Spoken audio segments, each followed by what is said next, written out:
So y'all gonna subscribe or you know you could put a little stank on that little subscribe button or whatnot. Happy New Year's. Welcome to my New Year's eyeshadow look. This right here is the Kat Von D palette. I'm going in with the mustard color. Just gonna apply this all over the crease.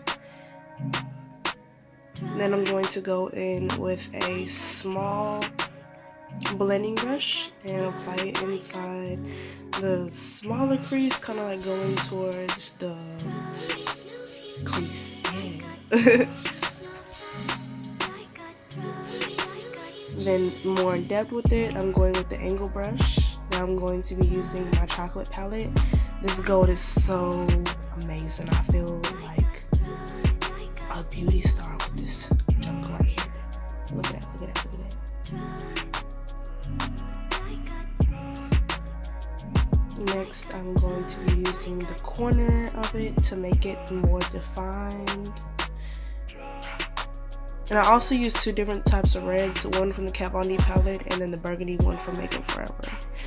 Then I'm going to use green eyeliner because I still want it to be New Year's like, but I didn't want to put green eyeshadow on. It just, I don't know, me and green eyeshadow, I don't like it all the time. I like to, put some life to it, but do it like I still have a hint of New Year's to it, you know what I'm saying?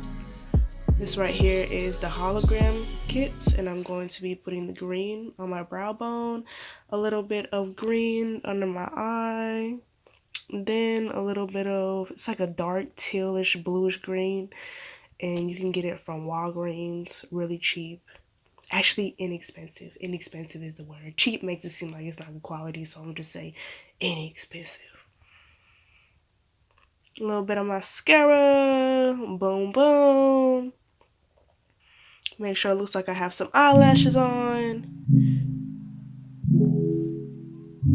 And yeah, this look is really easy. It took me about 15 minutes to do all the eyeshadow and all that good stuff. I hope y'all have a really nice New Year's. And tell me your New Year's resolution, because mine is to be better at anything I